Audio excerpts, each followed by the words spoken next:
Assalamu alaikum, dear students. Hope everybody is fine today. This is Irshad from Leeds Law College, again with a lecture series upon LLB English Part 1. सो जी आज के इस lecture में हम देखने जा रहे हैं कि ट्रांजिटिव और इंट्रांजिटिव वर्ब्स क्या होते हैं। जी, ट्रांजिटिव इंट्रांजिटिव वर्ब्स देखने से पहले हमें ये पता होना चाहिए कि वर्ब क्या होता है। Verb basically is a part of speech which is used to show the action और state of being of someone or something। किसी भी शख्स, जगह या चीज़ के किसी काम को या उसकी हालत को ज़ाहिर करने के लिए जो वर्ड हम इस्तेमाल करते हैं पार्ट्स ऑफ स्पीच में से, उसको वर्ब कहते हैं। यानी किसी भी बंदे का काम करना वर्ब कहलाता है सिंपली। अच्छा, या उसकी हालत, जैसे कि फ़र्ज़ कर लें कैच और स्लीप, दीज आर वर्ब्स। हम जी यहाँ पे देखेंगे कि वर्ब्स की मुख्तलिफ टाइप्स हैं, मुख्तलिफ कैटेगरीज़ हैं। उनमें दो कैटेगरीज बहुत ही इंपॉर्टेंट है, ट्रांजिटिव एंड ट्रांजिटिव वर्ब्स। जी, ट्रांजिटिव और इंट्रांजिटिव वर्ब्स के हवाले से हम थोड़ा सा इंट्रोडक्शन लेते हैं। जी, verbs as crucial component of sentences play a central role in conveying action और states. Two significant classes of verbs are transitive and intransitive verbs, which have distinct roles in sentence structure and syntax। यानी हमारे पास verb के लिहाज से हम देखें तो sentence के अंदर वर्ब के मुख्तलिफ रोल्स होते हैं। तो ट्रांजिटिव और इंट्रांजिटिव वर्ब के लिहाज से भी वर्ब्स के बहुत ही इंपॉर्टेंट रोल हैं। तो दो डिफरेंट क्लासिफिकेशन वर्ब की उनके फंक्शन के लिहाज से हैं, जो कि जी हमारे लिए बहुत ही इंपॉर्टेंट है सेंटेंस मेकिंग में, और वो हैं जी ट्रांजिटिव एंड ट्रांजिटिव।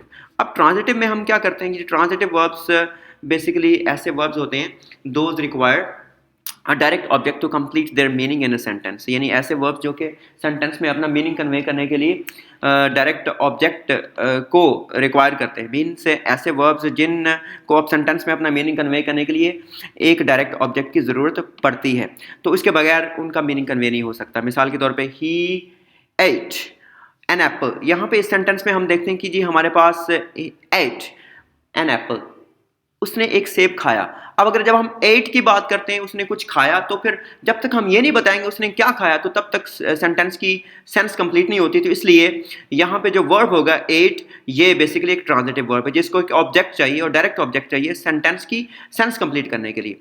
अब यहाँ पे एक और है हमारे पास sentence, for example she wrote a letter. अब यहाँ पे देखेंगे जी she wrote, wrote is a verb, उसने लिखा, अ लेटर एक खत। यहाँ पे देखेंगे जब हम राइटिंग की बात करते हैं, इसका मतलब है कि हम कुछ ना कुछ लिख रहे हैं, तो वो जो कुछ ना कुछ है that should be something, that should be some object. तो यहाँ पे हमारे पास ऑब्जेक्ट लाजमी हमें चाहिए और डायरेक्ट ऑब्जेक्ट होना चाहिए।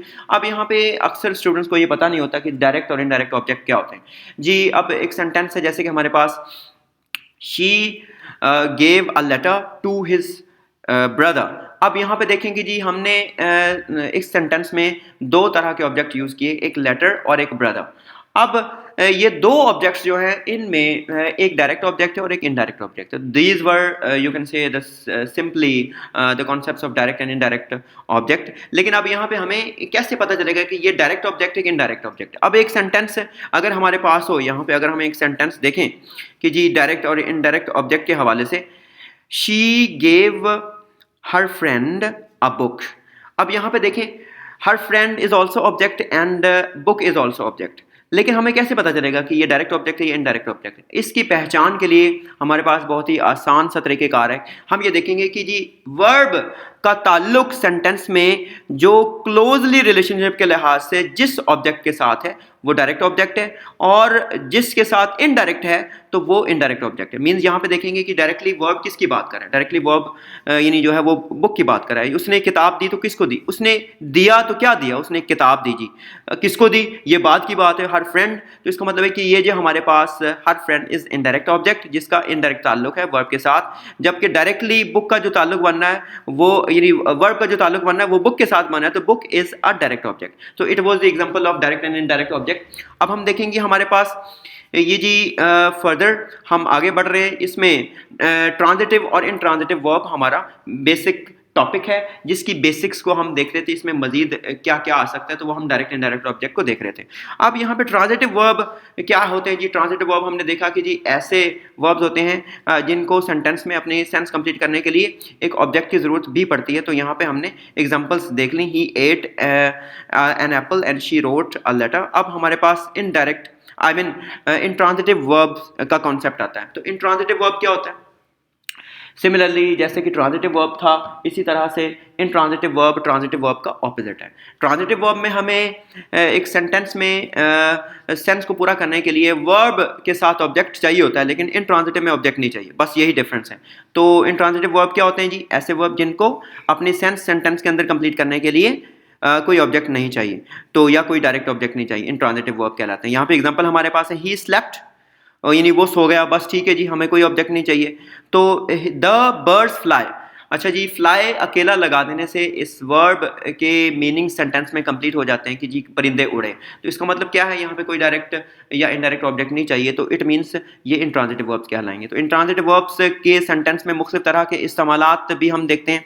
अच्छा, इंट्रांजिटिव वर्ब्स के मुख्तलिफ तरह के इस्तेमालात होते हैं। जब हम इंट्रांजिटिव वर्ब को सूटेबल यानी डायरेक्ट ऑब्जेक्ट प्रोवाइड करते हैं, तो फिर मुख्तलिफ तरह के कामों को वो अंजाम देता है। तो इस तरह से इंट्रांजिटिव वर्ब्स और ट्रांजिटिव वर्ब्स दोनों में यानी मुख्तलिफ तरह का सेंटेंस के लिहाज से इस्तेमाल है।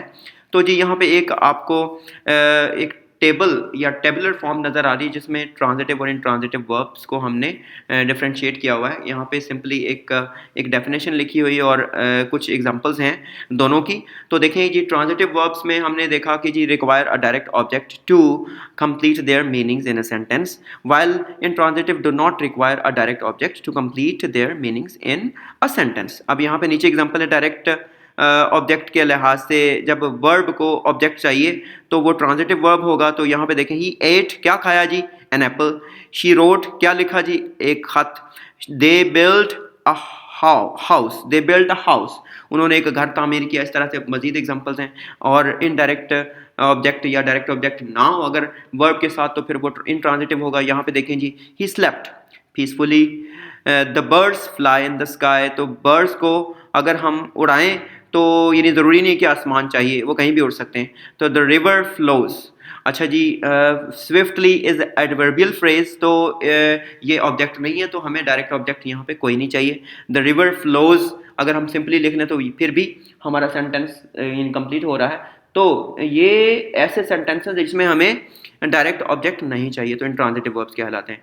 हमने देखा है जी ट्रांजिटिव और इंट्रांजिटिव वर्ब्स को। अब हम मजीद ट्रांजिटिव और इंट्रांजिटिव वर्ब्स की कुछ टाइप्स भी देखेंगे जी। अगली लेक्चर में हम इन टाइप्स को डिटेल में स्टडी करेंगे। फ़िलहाल हम देख लेते हैं कि जी ट्रांजिटिव और इंट्रांजिटिव वर्ब्स की फर्दर टाइप्स कौन कौन सी हैं। ट्रांजिटिव वर्ब्स में हमारे पास डाया ट्रांजिटिव वर्ब्स भी होते हैं, कॉजेटिव वर्ब्स भी होते हैं। डाया ट्रांजिटिव वर्ब्स वो वर्ब्स होते हैं जिनमें हमारे पास डबल ट्रांजिटिव वर्ब्स आ जाते हैं। लाइक एक सेंटेंस के अंदर दो किस्म के यानी डबल ट्रांजिटिव वर्ब्स, इसका मतलब क्या है कि जी डाया ट्रांजिटिव वर्ब्स मीन्स ऐसे वर्ब्स जिनमें हमें जो ऑब्जेक्ट है, दो ऑब्जेक्ट हमारे पास हैं। यानी एक ऐसा वर्ब जिसमें सेंटेंस के अंदर दो डिफरेंट ऑब्जेक्ट्स हों, तो वो डाया ट्रांजिटिव वर्ब्स कहलाते हैं। तो अब यहाँ पे बुक में हमारे पास नीचे एग्जांपल में हमने देखा, she gave her friend a book, उसने अपनी फ्रेंड को एक बुक दी। थी यहाँ पे दो हमारे पास ऑब्जेक्ट हैं, एक ऑब्जेक्ट डायरेक्ट और एक इनडायरेक्ट ऑब्जेक्ट है। मजीद हम देखेंगे कॉजेटिव वर्ब्स क्या होते हैं कि जी कॉजेटिव वर्ब्स ऐसे वर्ब्स होते हैं जो कि सेंटेंस में किसी काम के करने की वजह बनते हैं। तो उसके बाद फिर हमारे पास एडिशनल एक टाइप है जी ट्रांजिटिव वर्ब की, वो है फ्रेजल वर्ब्स। यानी फ्रेजल वर्ब्स भी ट्रांजिटिव वर्ब्स की टाइप हैं। फ्रेजल वर्ब्स क्या होते हैं? Are the combination of a verb and one or more particles.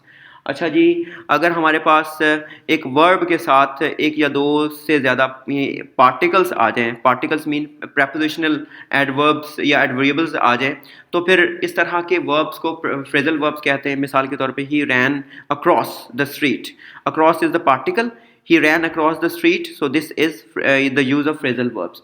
मज़ीद हम देख रहे हैं कि हमारे पास इंट्रांजिटिव वर्ब्स के भी कुछ फर्दर टाइप्स हैं जिनमें इंट्रांजिटिव वर्ब्स प्रेपोजिशनल फ्रेजेस के साथ भी इस्तेमाल होते हैं, जैसे कि they talked about the movie. यहाँ पे प्रेपोजिशनल फ्रेज है अबाउट द मूवी, तो ये टॉक्ड वर्ब जो है यानी इसमें मूवी के बारे में बात हो रही है। और उसके बाद हम देख रहे हैं कि जी इंट्रांजिटिव वर्ब्स एडवर्बियल कम्प्लीमेंट के साथ भी यूज़ होते हैं, जैसे कि the sun sets beautifully. Beautifully हमारे पास एडवर्बियल कम्प्लीमेंट है। तो इसके बाद ट्रांजिटिव वर्ब्स का ताल्लुक कॉपुलर वर्ब्स के साथ भी होता है। कॉपुलर वर्ब्स क्या होते हैं? ऐसे वर्ब्स जो कि यानी सब्जेक्ट सेंटेंस का कोई भी हो उसको किसी सब्जेक्ट कम्प्लीमेंट के साथ मिलाएं, जैसे कि यहाँ पे हमारे पास she is happy. Happy is a subject complement, तो सब्जेक्ट को ये वर्ब इज़ यानी अपने कम्प्लीमेंट के साथ मिला रहा है जो कि हैप्पी है। उसके बाद है इम्पर्सनल वर्ब्स, ऐसे वर्ब्स जिनमें कोई स्पेसिफिक सब्जेक्ट नहीं होता, इम्पर्सनल वर्ब्स कहलाते हैं, जैसे कि इट और देयर का इस्तेमाल। इट रेन्स अ लॉट, यहाँ पे सब्जेक्ट की जगह पे इट यूज़ हो रहा है, तो ये कोई स्पेसिफिक हमारे पास ऑब्जेक्ट सब्जेक्ट नहीं है, तो this is called impersonal verbs. I mean rain is impersonal verb. Thank you so much. This is the end of the lecture of today. So meet you again in the next class.